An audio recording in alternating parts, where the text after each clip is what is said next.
त्योहार में दिन दहाड़े लोग खुलेआम गोली चला रहे हैं। इसका मतलब उनको इस बात का तो डर ही नहीं है कि कल को हमारे ऊपर कोई कार्रवाई होगी या हम पकड़े जाएंगे। कि जांच होनी चाहिए कि भैया कहाँ से पिस्टल आई, कहाँ खुलेआम ऐसी गोलियां चली, और जो भी दोषी हों कड़ी कार्रवाई उसके ऊपर होनी चाहिए। कल वो करने लगे हैं तो उनका ध्यान पूरी तरीके से अब दूसरी दिशा में केंद्रित हो गया। मेरे प्रधानमंत्री जी जब बोलते हैं कि भाई ये महिलाओं का अपमान करते हैं, दलितों का अपमान करते हैं, हकीकत है। देखिए, ये घटना जितनी दुखद है उतनी ही बिहार की कानून व्यवस्था पे सवाल खड़े करती है।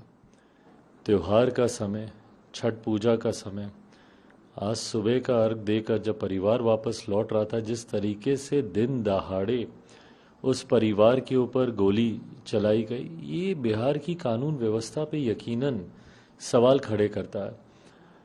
कारण जो भी हो, इसके पीछे क्या है, किस कारण से ये गोली चली, नहीं चली। वैशाली में भी ऐसी ही घटना घटी, वहाँ पे भी दिन दहाड़े गोली चलाई गई।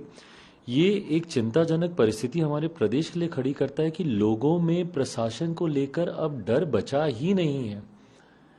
त्योहार में दिन दहाड़े लोग खुलेआम गोली चला रहे हैं। इसका मतलब उनको इस बात का तो डर ही नहीं है कि कल को हमारे ऊपर कोई कार्रवाई होगी या हम पकड़े जाएंगे। और ये घटना जितनी आम होती जा रही है, गोली चलाने की, लोगों की हत्या करने की, तो ये प्रमाणित करता है कि बिहार में कम से कम कानून का डर तो अब किसी को नहीं। अगर कानून का डर होता तो इस तरीके से दिन दहाड़े खुलेआम कोई ऐसे गोली नहीं चलाता। पर यह दर्शाता है कि कानून व्यवस्था ना सिर्फ बिहार में पूरी तरीके से चौपट हो गई है, बल्कि यहाँ पे अब अपराधियों का एक शासन यहाँ पर कायम हो गया। बहरहाल मैं उम्मीद करता हूँ कि इसकी जांच हो, कार्रवाई होनी चाहिए, जो भी दोषी हैं उनके ऊपर कार्रवाई होनी चाहिए। पर सबसे पहले इसकी जांच होनी चाहिए कि भैया कहाँ से पिस्टल आई, कहाँ खुलेआम ऐसी गोलियां चली, और जो भी दोषी हों कड़ी कार्रवाई उसके ऊपर होनी चाहिए। भाई, एब्सोल्यूट फेलियर हो गया बिहार में।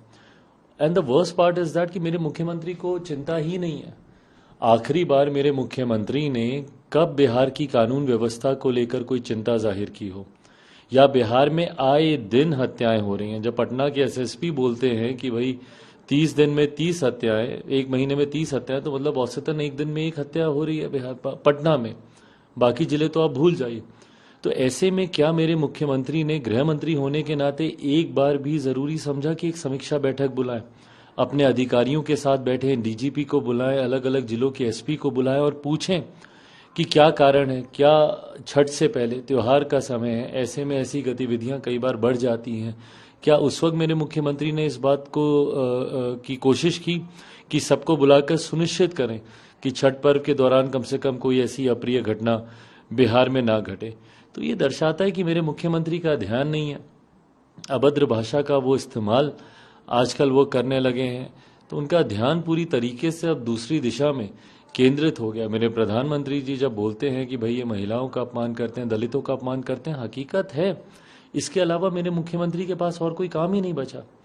सिर्फ दूसरे को कैसे नीचा दिखाना, भले वो महिलाएं हों उनको कैसे शर्मसार करना, या कोई अनुसूचित जाति जनजाति वर्ग से आने वाला, भले उनका सीनियर ही क्यों ना हो, पूर्व मुख्यमंत्री क्यों ना हो, उनको कैसे अपमानित किया जाए। मेरे मुख्यमंत्री का ध्यान इस दिशा में केंद्रित है। उनके पास फुर्सत ही नहीं है कि बिहार और बिहारियों की सुरक्षा की कम से कम चिंता करें। अगर चिंता होती तो एक बार तो जाते। भाई, दरोगा थे वो, जिनकी बालू माफियाओं ने, जिन्होंने मिलकर उनकी हत्या कर दी, एक बार जाते, उनके परिवार से मिलते, उनको ढाढ़स बनाते। भाई, आप ही के विभाग से वो आते, उस विभाग की जिम्मेदारी आपके पास है।